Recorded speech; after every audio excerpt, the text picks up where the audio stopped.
So how did we get here? I told you two more parts to this tale: the weaponization of conflict, and then the weaponization of science itself, and then I'll wrap up and you can ask me questions. So I think the concept of conflict of interest has been weaponized. It is not a conflict to say what you believe because you believe it, to devote your work to what you care about, to get paid for the work that you do, to never sell your opinion to anybody, and then to find yourself surrounded by people who like what you're talking about, who buy your books, who support you in some way. The support comes after the message. You declare the message. You're willing to change the message if the evidence changes. And there are no ramifications if you do. In my world, my compensation is tethered to me keeping pace and abreast of the evidence. And if I need to change my point of view to acknowledge that, I do. So for example, some years ago, when I was unenlightened about what we were doing to the planet, I did not speak routinely about the environmental impact of food. I have learned that lesson. I have appended it. The evidence requires me to keep up. My message has changed. And if someone said, no, you're a physician, you can only talk about human health, you can't talk about the planet, I would say, I will talk about what I think is important. And if that is going to hurt me in the wallet, so be it. I have to do my job. There's no conflict there. Walter Willett is not conflicted. Frank Hugh is not conflicted.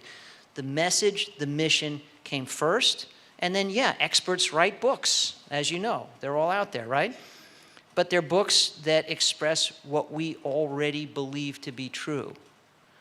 What is a conflict is when those around you, those paying the bills, those supporting you, predetermine what you must say. Totally different. Those two things are routinely conflated. So we say, these authors, that processed meat is good for us, they are on the dole of the beef industry. And their own data showed that no, actually processed meat raises death rates. But what we'll do then is score the evidence this week so we can say what we were committed to saying all along, no matter what the evidence. That's a conflict. For us to rebut that and say it's wrong, it's not because I want you to buy the truth about food. If I didn't have a book, I'd say it's wrong. If I had a book, Don't Eat Processed Meat, I'd say it's wrong. It just wouldn't matter. The facts are the facts. So we have horribly muddled the concept of conflict. Don't be confused. You really need to be able to tell the difference. There's a really nice organization, by the way, I've only just discovered them, Above the Noise. Are you familiar with Above the Noise? They do these great YouTube videos about how you can understand, and this is critical for all of us in this crazy social media world, how we can reliably differentiate truth from lies. So I have nothing to do with Above the Noise, I just think they're cool. They're YouTube videos, they explain things in a really clear way, beautiful videos. Check out Above the Noise. In fact, having just discovered them on this very issue, conflict of interest and false equivalence, I'm going to reach out to them and see if we can partner with the True Health Initiative. I think they're great.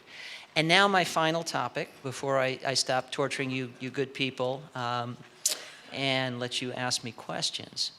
I want to talk about the weaponization of science. This is where the flying fruit comes into the picture.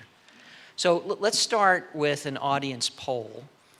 How many of you would agree that to know something is true, not to believe it's true, not to have faith that it's true, not to wish that it were true, but to know that it's true? How many of you agree that to know something is true, you need evidence that it's true? Good. And how many of you further agree that to know with absolute certainty that something is true, you need a very high level of evidence that it's true? Okay, and there were a few conscientious objectors the second time around. So my question, how many of you, I guess I may need the microphone here. Is this one on?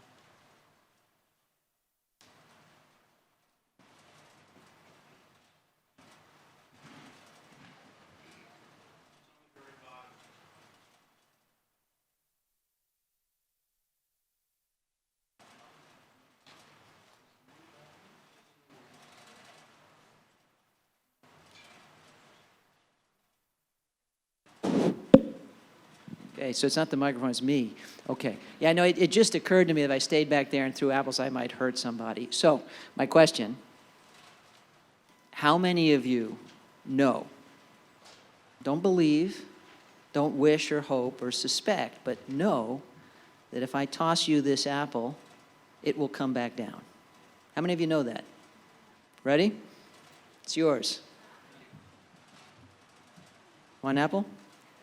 This one too? How many of you know it's going to come back down, not float away? Okay. You all knew. How did you know? Well, gravity is the mechanism, but prior experience, the massive consistency of all prior experience. Other than, taking an apple up into the space shuttle, down here, every apple that has ever moved through the air, in your experience, in my experience, and in our shared awareness of the total human experience, has fallen back down and not floated away. That's why 9/11 was a fraud. How could a building come down? Explain that. Explain the physics of that. Are you actually asking me that question? Yeah. All right. You said you were going to ask questions, so I figured I'd get warmed up. Okay, interesting. So we just acknowledged that we need evidence to know. We need a high level of evidence to know with absolute certainty, and I believe we were all certain that the apple would come back down. So I'd like to ask, who has read a randomized controlled trial about apple tossing and the fate of the apples? Whether it's apples to oranges or apples to apples, doesn't much matter, but apples are being tossed. There's some randomized assignment. There's some mechanism of double blinding. And it's what proved to you that an apple thrown through the air down here would fall back down. Who's read the RCT? Who has read the meta-analysis of multiple RCTs, which we're told really is the standard of evidence we should meet before we know anything with conviction? Let's move on from apples. How many of you have children? How many of you have grandchildren? How many of you have advised those little devils not to run with scissors? How many of you did so on the basis of randomized controlled trials? How many of you have read a meta-analysis on the topic of running with scissors and all the randomized controlled trials that subtend that pithy wisdom?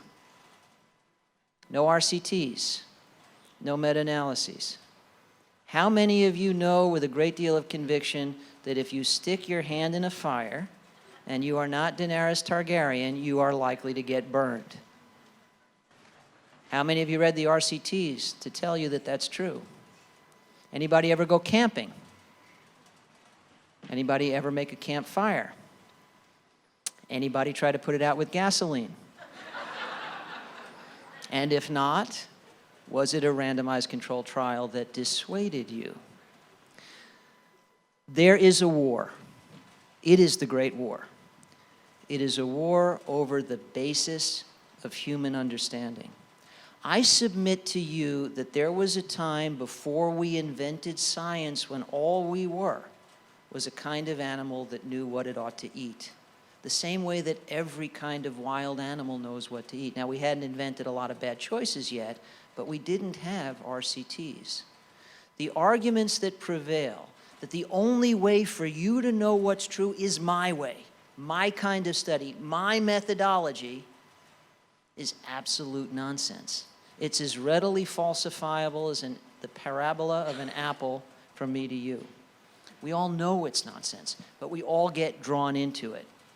The argument about processed meat was all predicated on one specific way of grading the quality of evidence that basically alleges that the only way you can know confidently what's true is some dense cluster of randomized controlled trials.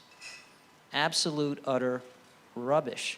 And I say this to you as someone who has conducted and published dozens of randomized controlled trials, have conducted and published systematic reviews, have conducted and published meta-analyses. And again, as I told you earlier, wrote a textbook on evidence-based medicine.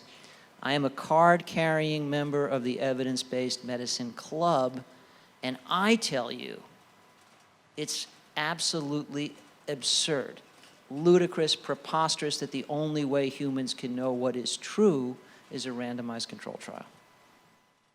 We knew a lot of what was true about diet and lifestyle and health before we invented science, let alone one specific method of science. Colleagues and I don't just rant about this, we work on this topic. So we actually spent the last 2 years, long before this blow up over processed meat, working on a new way to score evidence that respected the many inputs. We can do basic science, mechanistic studies that tell us how something could happen, how X could cause Y. We can do intervention trials, which will answer a lot of good questions. They're particularly good for attribution. In a randomized double-blind placebo-controlled trial, what I can do is make 2 groups as alike as possible, but for my intervention.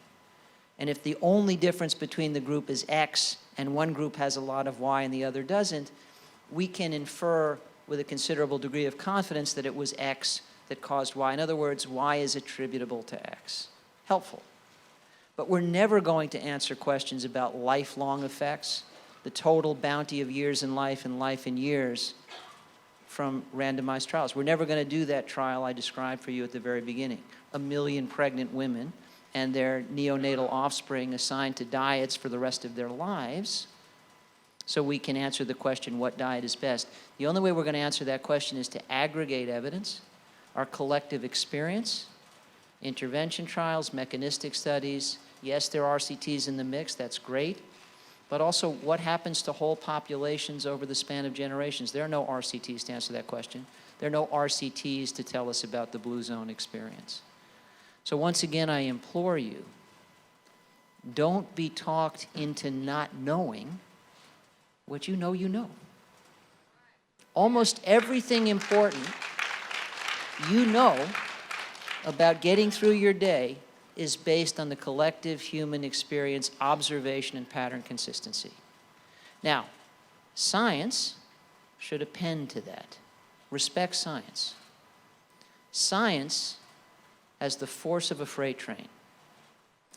My contention, however, is that science without sense is like that train without tracks. A train wreck is inevitable.